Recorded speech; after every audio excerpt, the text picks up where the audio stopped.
Hey everyone, it's me, Wendy. As many of you know, normally here on YouTube I make sewing tutorials, but today I wanted to go through my whole process of starting my bullet journal for 2017. There's been a couple of questions about it, and I've mentioned that I started it as a hobby and that it's shown up in a couple of videos, and it's been going really great, but I came at it with no prior experience or pre-built ideas, and so this kind of goes through how I created a system to start from scratch without overdoing it. Because I think in the world of bullet journals, there's a lot of creativity that can go into how it looks and its beauty, aesthetics. It can get a bit intimidating. I'll go through what I was doing before 2016.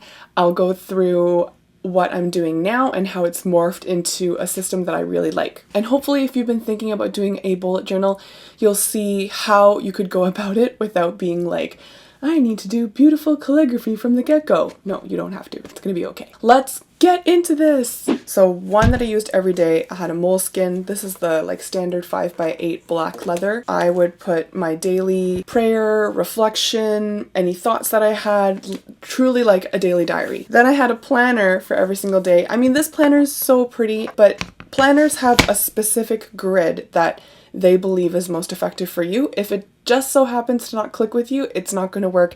And over time, I found this one was not really working for me. I would plan my day in this, then go journaling in this, and then lastly, throw my brainstorming ideas in this bigger book. It's also a Moleskine. I would just draw my ideas, put in the measurements. It was very messy. There was no chronological order to it. I would just kind of put in these tabs to keep track of where I had most recently worked. It's weird because my brain actually doesn't work this way, where I only do diary for a certain part of the day, and then only plan my day for a certain part of the day, and then only brainstorm. It's all happening at once. That's what made me think a bullet journal would be a really good fit for me, because the whole goal of it is to merge everything that you write, plan, think about in one book. And I also thought it would be a good fit for me because I found the really set planner system was not working for me, but bullet journals are flexible as you go. You totally dictate what's going to be the thing you want to put more space to, less space to. 3 books that I could not possibly carry around with me all day. Old system. And now, new system. One. I love it. So as you can see, I stuck to the exact same shape and format as the previous one. This is a standard size in Moleskine, except the old one was unlined, no lines in it. This new one has a grid dot. The main thing I would recommend for starting from scratch is to go basic. I made a rule in January where I limited things to 1 black pen, 1 pink highlighter, and that's it. And it helps you to not get too distracted into the colors and designs and variety, but to figure out what are the exact things you need in your bullet journal to be productive. After doing some research, I noticed a couple of things that seemed pretty common throughout bullet journals. So first, I did a monthly calendar. For January, I wrote down all the days of the year, their day of the week, and then I invented a system where I wrote down the major things that I needed to get done each day, kind of like the main focus of the day. I added a dot on the left side for every single day as it passed, and then I added a dot on the right side for every single time I successfully completed the thing that I meant to complete that day. Then the other thing on the right hand side was I put down a to-do list. I wanted to set a personal goal of being better at meeting up with friends, keeping in touch, so I put a to meet or to talk list. I wrote down the videos I wanted to make that month, the ones that I was thinking about for the following month, and then at the end I was even a very good girl and I wrote a reflection post-January to think about how the month went. And yeah, you just lay it out this way for the first time and you'll discover, there's whole areas that are blank. Maybe that's an area that you created space, but you didn't actually need that space.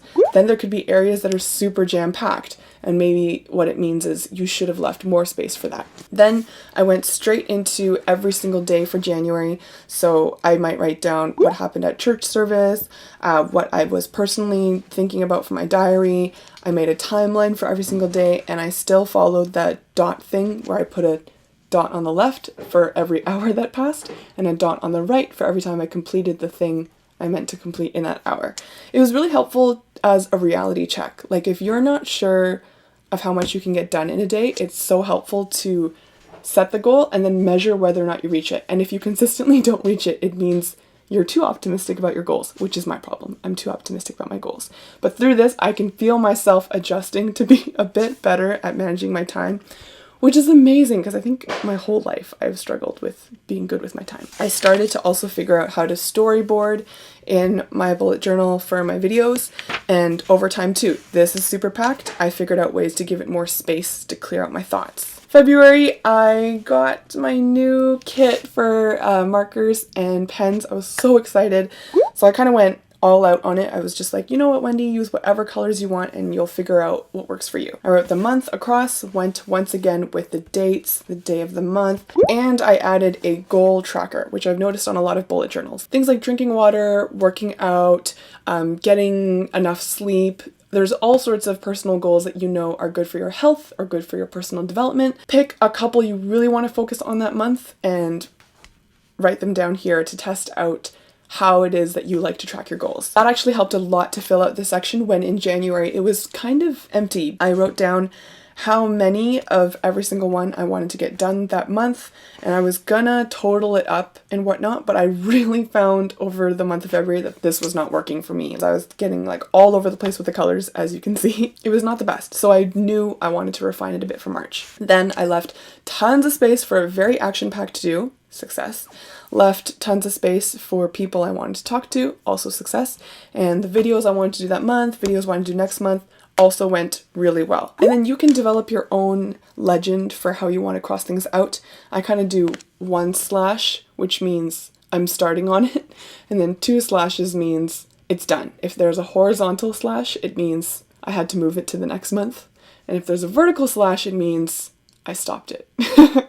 So it's like, I tried, I finished, I tried, but we'll continue next month. I tried, and then I gave up. That actually is working pretty well for me. It's very simple. There's tons of systems, little triangles, dots, lines, many options out there. It's best to figure out what works for you. And then from there, I started doing weekly plans for February because I noticed that's a big thing for bullet journaling. Like, do a monthly plan, do a weekly plan, and then get down to the daily plans. But I kept finding weekly plan would leave me with way too much free space.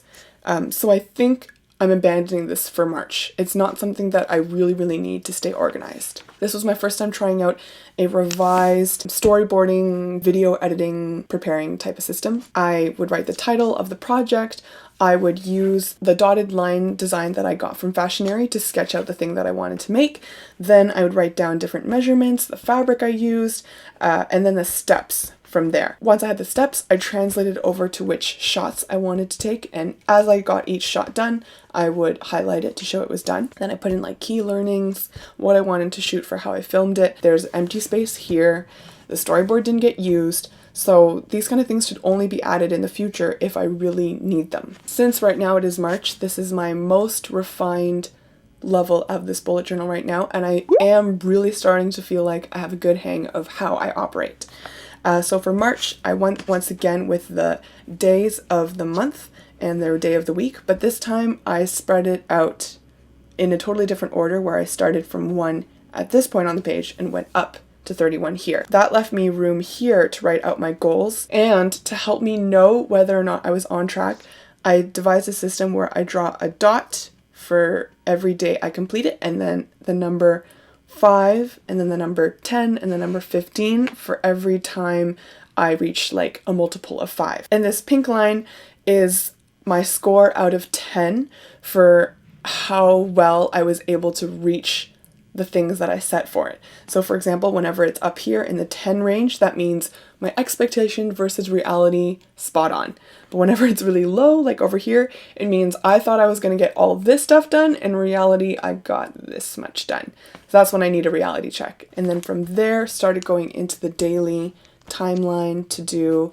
I also added a today I am grateful for and a today I'm excited for fields. Part of a nice planner is that it motivates you. You know, there's ones with inspirational quotes or, you know, daily gratitude. And so I wanted to put in a system where every day I take time to reflect on what I'm grateful for.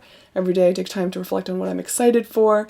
And it just helps you to have a more positive outlook overall about how your day's going to go. The markers that I use are the Zebra mid-mild liners. They come in 15 colors if you buy the whole entire set. In the whole like Staedtler Tri Plus, I'm really sorry if I'm not saying that right, versus Stabilo, in the end I thought the orange stick of the Stabilo pens was so much cuter because the reviews seemed really close. For my regular everyday black pen, I use the Sharpie pen. I'm so used to using the Sharpie black pens on my Moleskine, so I just stuck with that because they're really inexpensive. If you have any favorite bullet journal Instagram profiles, tips, things that are working really well for you, please do share them in the comments. I'm in a total max absorption mode when it comes to this. I'll obviously be coming back with more tutorials in the upcoming weeks, so look out for that, and I will see you all next time. Thanks so much for watching. Bye! This video is made possible by my amazing Patreon supporters.